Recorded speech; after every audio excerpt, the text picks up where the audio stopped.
everybody, and welcome to Trendlines, a podcast on global affairs brought to you by World Politics Review. I'm Judah Grunstein, WPR's editor-in-chief, and I'm joined by WPR managing editor, Freddy Deknatel. Hi, Freddy. Hey, Judah. Any bear sightings this week, Freddy? Not this week. Only one so far during this lockdown, but hopefully we'll see some more.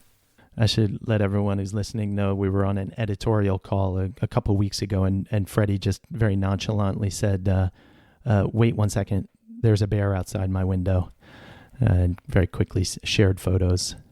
Good-looking bear. It was a nice-looking young bear just poking around. It goes without saying I'm not in New York. It was not a bear sighting in New York. It was up in northwestern Connecticut, but there are bears around here.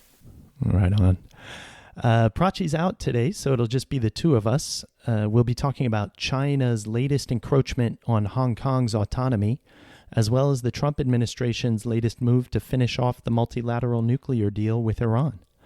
Before we get started, just a quick reminder for everyone listening that the interview episode of the podcast went live Wednesday. Elliot spoke with Samantha Montano about the heightened challenges facing disaster response efforts during the coronavirus pandemic and how our experience with disaster recovery can inform our response to the different stages of the pandemic. Freddy, a little background on what's gone on this week in terms of China and Hong Kong. Ever since Hong Kong was handed back to China under the one country, two systems principle in 1997, observers have considered it really a matter of time before Beijing would eventually seek to rein in civil liberties there. That the one country, two systems is only really formally guaranteed until 2047. But the recent pro-democracy protests in Hong Kong seem to have accelerated Beijing's timetable. So what we saw this week is the National People's Congress, which is the central government's rubber stamp legislature, approved a resolution to draft a law that would extend the central government's authority to Hong Kong for cases involving subversion, secession, terrorism, and threats to national security. It sounds somewhat reasonable, except that it bypasses Hong Kong's legislature. And there's also the question of how Beijing defines all of those offenses, how widely it might define them. So even though the actual legislation is yet to be drafted, a lot of people are expecting an even harsher crackdown on the Hong Kong pro-democracy movement when the law comes into effect, which is expected to be in September. Yeah, it's the nuclear option is one way that a lot of observers have put it, that this was something that, many people feared China would do sometime before 2047, before the 50-year arrangement of one country, two systems was supposed to expire. And there's always been this question of what will happen after that, or what will happen, as that date gets closer. China's obviously moved up that date very quickly and pretty suddenly, and really brazenly, despite, an outcry around the world and obviously resistance to this move in Hong Kong. We can probably expect that the protests that were huge, over the last year are only going to continue to grow, even despite, the coronavirus pandemic and the lockdown measures that are already in place. I think it's also just,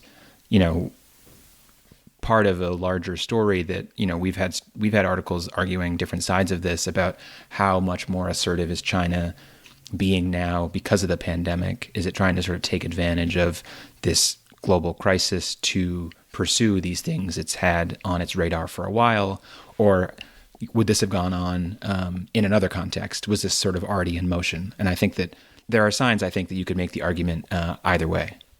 Yeah, I mean, it's hard to know exactly what was on the agenda before the pandemic. The pandemic in general seems to be having an accelerator effect on a lot of trends in international politics.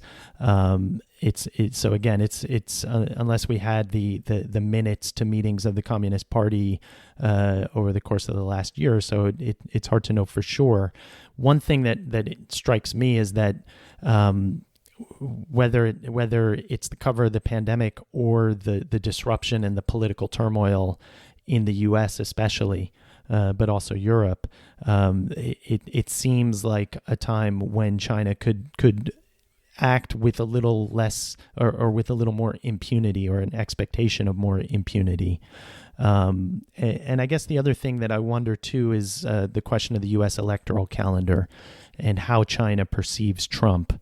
I think he's definitely averse to a major conflict and a major deterioration in ties before the election. At the same time, he seems to have been ratcheting up the tension and the pressure around the coronavirus pandemic. So it's hard to know whether it's the pandemic. There's also this question of ties with U.S. ties with Asian allies, which are frayed under Trump and could probably be repaired if Biden wins in November. So I think all of these things might be playing some sort of role, but at the same time, China has always maintained this is a domestic political issue that the world doesn't really have a right to weigh in on. And the question is that really the case because of Hong Kong's special status and what it means for international businesses and their relationship with China? Exactly. I think that's always been the biggest sort of point of contention when China, trots out the usual rhetoric that, Hong Kong is a domestic affair and the U.S. and any other country that has a view on it, should not be involved. But obviously the idea of Hong Kong, the place of Hong Kong as, the financial hub of Asia, that doesn't mean that it's just a domestic Chinese issue. I also think that the Communist Party and just, Chinese businesses at large would probably have something else to say if this assertion of control over Hong Kong and really this abrupt way of trying to change the system of autonomy that the territory has, if that means that you have banks, investment companies, a huge part of Hong Kong's economy leave for Singapore or Kuala Lumpur or somewhere else in Asia that provides a better environment and where there isn't potentially repression or other restrictions, that's not going to be a domestic issue for China anymore. And I think the costs of that will be pretty apparent.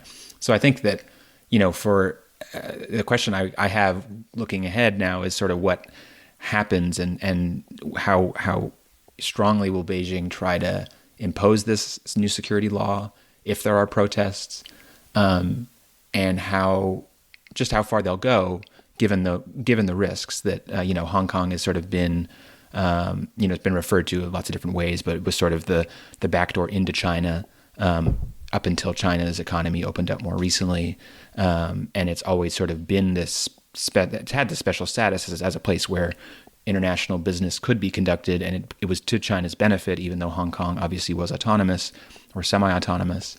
And I think that is still something that Beijing will want to preserve in some form. In some ways, it seems like China's killing the goose that lays the golden eggs, in the sense that what made Hong Kong attractive is, as you said, the backdoor into China, but also the confidence that international businesses could have in the rule of law. And in the confidence that their businesses would not be subject to the same kind of restrictions that occur in China, forced technology sharing and things like that. And in some ways, it's almost as if Hong Kong was a public good that served China's interests and the world's interests. And I think what's significant to me about it is not so much the encroachment on Hong Kong's autonomy, although that obviously is. The truth is Hong Kong's quote-unquote democracy is not very democratic. Beijing has a huge amount of influence there, and that's only been increasing, which is why the recent protests began. But I guess it sort of shows, it reveals what the Chinese leadership's mindset is in terms of how far to go to accommodate the global perceptions of China, and when that accommodation ends. And it just seems to be it's hard to say. Obviously, they have their own calculus, and they're reading the tea leaves the way they see them. but it seems almost as if they've lost the room and they don't realize it. The entire world is becoming increasingly nervous about China's rise now, the power that China's amassed economically, and to what end it wants to put that in terms of politics and geopolitics. And it seems almost as if this kind of move just reinforces everyone's worst fears, and the reactions are already beginning to come in terms of the Trump administration, which has basically declared, informed Congress that it no longer considers Hong Kong autonomous, which would pave the way for ending some of the various special arrangements, such as lower tariffs and lower restrictions on technology sharing and things like that with businesses there. So I wonder if it's a real miscalculation on the part of the Chinese leadership, or whether they have a different cost-benefit analysis that they think is paying off for them. Yeah, I mean, I think coming back to the question of, are they seizing on the pandemic in some way, or was this, would this have happened all along? You can't help think that there's probably some element of, China's been on the back foot and been pretty defensive since the coronavirus pandemic really hit and spread around the world, not just pushing back against the Trump administration's claims of calling it the Wuhan virus or the Chinese virus, but, legitimate criticisms from other countries about China not being transparent about the initial outbreak in Wuhan, and even up till now, probably hiding the full extent of the contagion in China. So I think that there's certainly some defensiveness on China's part, and the idea that their, sort of global image has been dented, and whether fairly or unfairly, they're seen as being partly to blame for this global health crisis and how bad things have gotten.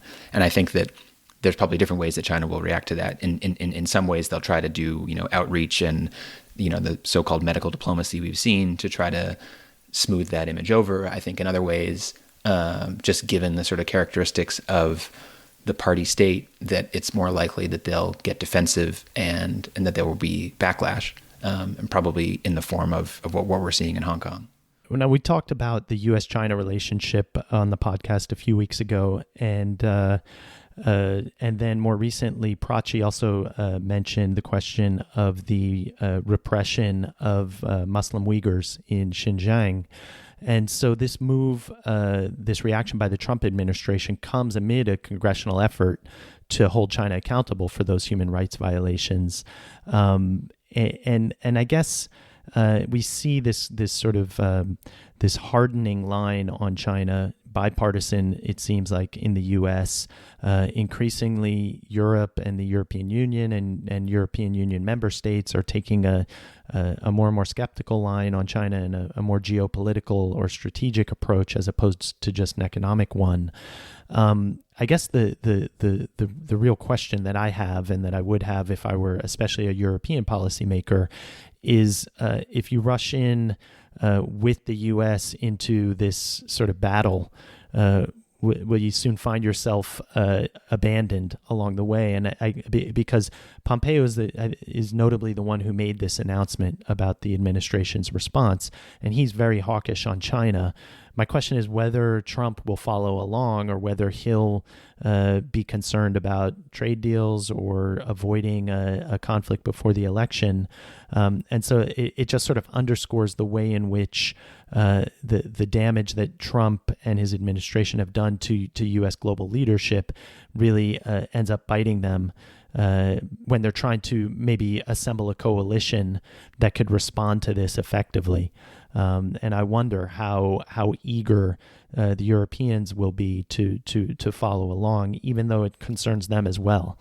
Sure. I think it's just another sign of the problem European allies have, but also that Trump has himself, where his China policy, such as it exists, is almost like solely designed for domestic political consumption, and to project this image of either being harsh on China or getting China to pay America back for all the money it's stolen over the years, or whatever Trump's lines are, just enough so that he can project that image. But when it comes down to the substance of it, we know that the Phase 1 trade deal that Trump signed doesn't go nearly as far as he touted it as going, but also it doesn't address any of the underlying issues of China's trade policies or other issues that, more hardened China hawks have been trying to address. It really just committed China to buying a whole bunch of American goods. And it was basically more of a pledge or promise than any hard deal. And I think that we'll probably see the same thing in the next few months with Trump, that he'll try to position himself as being harsher on China than Biden because it's now a campaign issue, but he doesn't want to go so far that there would be, broader economic repercussions if that trade deal got torn up. It's been one of Trump's signature talking points recently, at least before the pandemic. He wouldn't want to see that go out the window. He also wouldn't want to deal with additional economic costs if there's, more trade retaliation from China. So I think that, it's part of the problem he's created for himself, that it's purely domestic and it's purely political, and it's more complicated. U.S. China relations are obviously more complicated than just a campaign talking point. It reminds me of that. It's that classic cartoon meme or trope where you have the angel on one shoulder and the devil on the other. And in terms of the Trump administration, you have a lot of the economic advisors, like Mnuchin, for instance, the Treasury Secretary, and I think Kudlow also, who's the economic advisor, who are more moderate in terms of China. They really want to protect the economic ties and the economic advantages of trade with China, even if they want to maybe rebalance things a little bit in terms of the try to level out the playing field. And then you really have the people who are very hawkish on China, like Pompeo or Peter Navarro, Robert Lighthizer, who's the trade negotiator. And Trump is obviously in the middle, and you can almost see within the administration this tug of war over Trump to try and pull him in the direction that each side wants him to go in. And I think you're right. I think Trump really just has a domestic political benefit in mind and doesn't really know exactly which one of the two paths will benefit him the most. I just have this sinking feeling. I'm not really, I've been arguing over the course of the past year, even more, against the very pessimistic worst case scenario of an inevitable U.S. China Cold War, even if that analogy isn't perhaps the best one, but it's the one people are using, and arguing that the areas for cooperation and where interests converge outweigh or really argue for trying to manage tensions. And both sides seem to be intent on proving me wrong, because every step along the way, it's like, that's not the greatest thing to do to manage tensions. I guess one thing, my last thought is that the Trump administration just released a new China strategy, which I read through. And what jumped out at me was something that I think characterizes the Trump administration in general, in terms of rhetoric at least, or Trump's Twitter feed, which is that they're less averse to friction. It's stated in the document that there will be a higher tolerance of friction in the relationship, and I think in some ways that's not necessarily unhealthy. But again, it has to be managed well, and there has to be trust and communication when friction has to be managed, and that doesn't seem to be the case right now. No, definitely not. And I think that that would just sort of underscores the point that, there's an administration strategy that actually strikes more of a balance, and whether you agree with it or not, it still has sort of a more coherent position overall. And then, of course, Trump is going to say whatever he says. It might align with that one day, but it won't the next day, which is why it sort of, for me, also comes back to sort of China's thinking or gamble even, because with the trade war especially, I remember there was the idea that the Chinese sort of hadn't taken Trump seriously enough, and that they were maybe surprised by him going forward with the tariffs, in the first year or 2 years of his presidency, and that there was some idea that it was all bluster and he wouldn't actually go through with it. And even suggestions that within the Communist Party, Xi Jinping was getting flack for not anticipating that Trump could actually go forward with his threats. And so I think that there was at least the impression that China was already kind of surprised by Trump, and that has had to live with the consequences a little bit of him going forward with these things that they just assumed he wouldn't actually do in office given the costs. And so I wonder if that comes into play now, whether in the backlash over its moves in Hong Kong or over the pandemic response overall, if they're weighing enough, how crazy is Trump sort of, and will he actually do these things that in a worst case scenario, he is threatening to do, or will, cooler heads prevail? And I think that with the trade war, they were sort of caught on the back foot. And so you do wonder whether they're taking a risk now. Right, whether Trump will pull back from the brink. One last thought, I guess, or my final thought before we move on to U.S. Iran, is that one of the consequences of the trade war is that a lot of the pain has already been factored in on the Chinese side in terms of the hit to trade, and now they're facing a much worse economic outlook because of the pandemic. So in some ways, the pain from the trade war pales in comparison to the pain that's likely from the economic fallout of the pandemic. So in counterintuitively, it might give them more room to maneuver because they've already factored the deterioration with U.S. ties into the equation, and now they have much bigger fish to fry, and so the consequences of a standoff with the U.S. might seem less consequential right now. The other big announcement this week from Washington was that the U.S.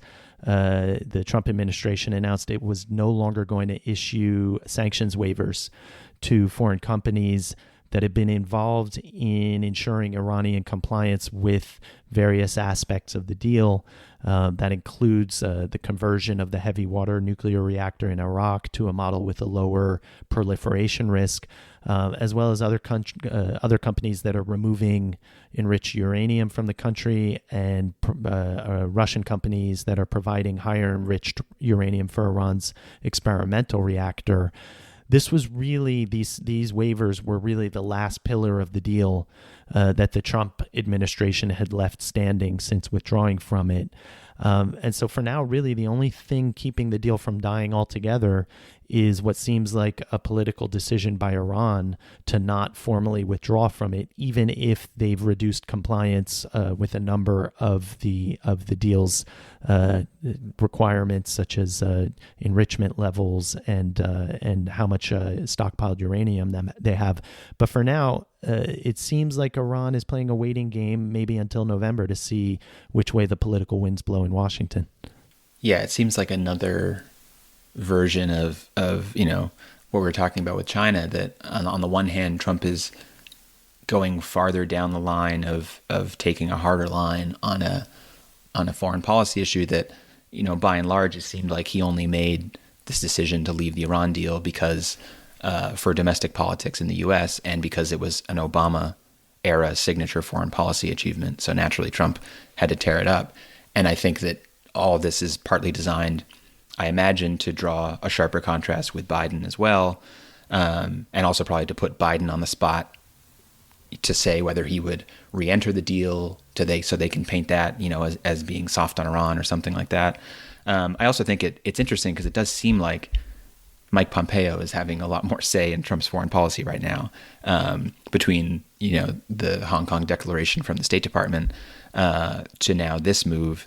Obviously, the Secretary of State naturally is the one who would be the point person on this, but Pompeo's also been consistently the most hawkish member of the administration about Iran. Trump has been, it seemed all along that this is also another issue where Trump really kind of could go either way. He just knows that he should be anti-Iran because the rest of his party is, and because it's a popular position with his base. And again, it strikes a contrast with Obama, but there's never been any alternative really proposed. And, when they announced that they were leaving the deal and put out this list of demands for Tehran to have better relations with the U.S., I remember you wrote a column about it at the time, and it was basically magical thinking. It was, every wish list of American hawks toward Iran going back to the 1980s. And Iran's not going to, follow along with those demands, but it made it clear that there's not really a policy here. It's just about, it's a lot of heat, not a lot of light. And it's surprising to know where it's going, because again, there is still this vestige of a deal, but only because it's not in Iran's interest, it seems, to fully break the deal. So where that leaves us, I'm not really sure. Yeah, basically the Trump administration was demanding unconditional surrender from Iran just to enter into new negotiations. From another country's perspective and in terms of the calculus, if you're going to have to surrender unconditionally, you might as well make the other side fight a war for it, since that's really the kind of outcome you expect after vanquishing an enemy in war.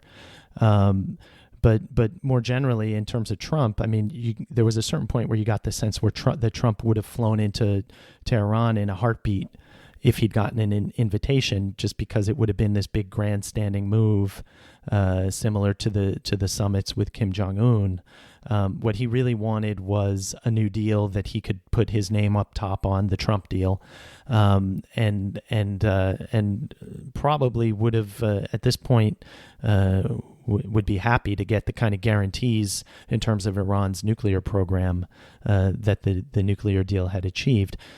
Clearly, there were a lot of things left to be desired in terms of the missile program and Iran's activities around the region. But what's really striking to me is just how rapidly things have changed. In terms of U.S.-Iran relations, in terms of the regional picture as well. Now, obviously, part of that has to do with the reimposition of sanctions, which have made Iran suffer and have really just cratered its economy.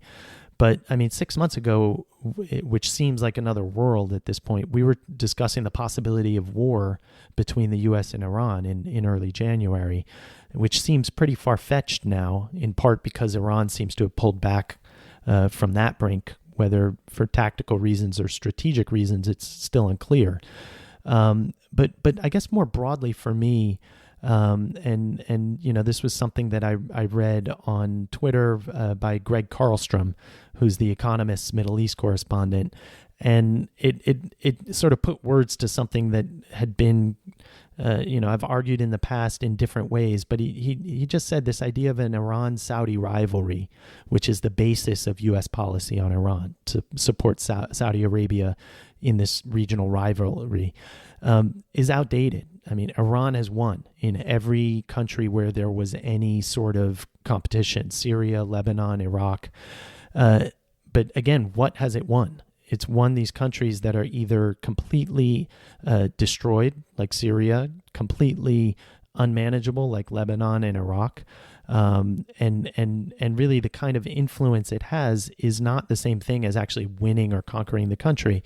So you have the Saudis, who are kind of paper thin and paper tigers, and the Iranians, who have sort of won this competition, but are completely asphyxiated and overextended and have expanded their influence in countries that are more of a drain than a benefit.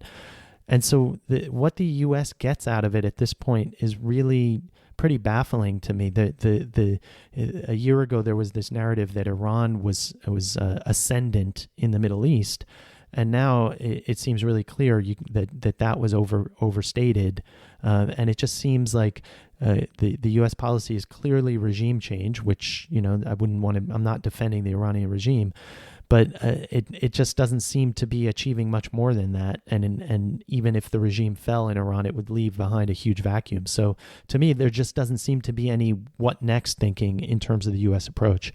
It's a great point that Greg made, and I think also it just gets at this wider issue of, on the one hand, what has Iran really won in this standoff, but also on the other side, what are the Saudis and the UAE, as well as its sort of main partner in the Gulf against Iran, what do they really want? And I think it sort of exposes how hollow this rivalry is, because on the one hand, part of the reason Iran has gained in countries like Lebanon is because it has, a proxy force there in Hezbollah, but also, it has sympathies with the wider Shiite community in Lebanon for historical reasons and cultural and religious reasons. They're real reasons.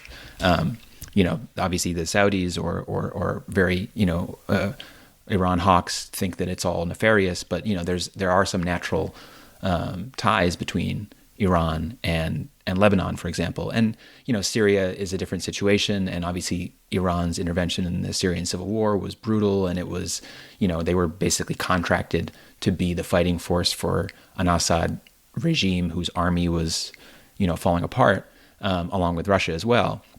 But I think that when you look at, Saudi Arabia or the UAE are not going to fill that gap or have some kind of corollary position in either of those two countries. The closest thing we've seen to Saudi Arabia trying to sort of play the Iranian playbook is its war in Yemen, which has been a complete disaster, not just for humanitarian purposes, in terms of the suffering of Yemenis, but for Saudi Arabia, it's been a completely black hole. They've just sunk money and their reputation into it, and they haven't gotten anything out of it. And so I think that, up till that point, there was always this idea that, Saudi Arabia is obviously, flush with oil money and basically just threw its money around to try to get what it wants in the Middle East and at least advance its interests.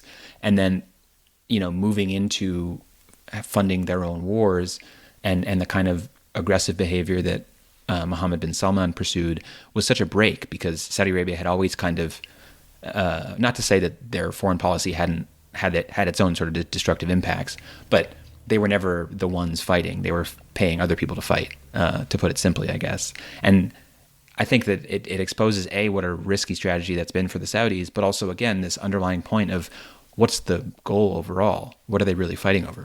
The change or the radically changed realities of the global oil market, I'm sure the Saudis would maybe rethink whether that was the wisest way to spend all of that money, especially given the ambitious domestic economic proposals and that MBS was at least covering, window dressing his rule with. And it's a really good point you make, because the other thing is, what happens in these countries after conflict if no one can fill the vacuum? We've seen what that looks like. We've seen that in Afghanistan. We've seen it in Iraq. The Trump administration entered office with absolutely no intention of pursuing that kind of stabilization mission or state building mission anywhere. In fact, Trump was very eager to get out of all of those kinds of operations. Clearly, the Saudis are in no position to rebuild Yemen, just like Iran is in no position to stabilize Lebanon or help rebuild Syria. I mean, they might get some contracts out of it, but I don't know who will be paying for those contracts if the West doesn't buy into some sort of reconstruction plan. So it's almost as if their heads are so bowed to the task of destroying these countries that no one has really looked up on the horizon and realized that there's no one who's going to be filling the vacuums that will need to be filled in order to rebuild. It's to my mind, it's one of the great tragedies of the last 20 years, really. And again, the U.S. has a big part to play in terms of responsibility with regard to the invasion of Iraq, obviously. But it doesn't seem like those kinds of rebuilding projects are going to be high on anyone's agenda, especially given the pandemic and then now with the hit to the oil revenues for the region. So again, we're looking at a U.S.-Iran picture that has implications for a regional picture that's looking pretty bleak right now, and it seems like a dark note to end on. But these days, it's hard to avoid the dark notes. At least we didn't talk too much about the coronavirus pandemic this week. Yeah, there's plenty of other bad news, clearly. All right, moving on to some WPR articles. We want to flag for everyone. Which one did you have your eye on this week?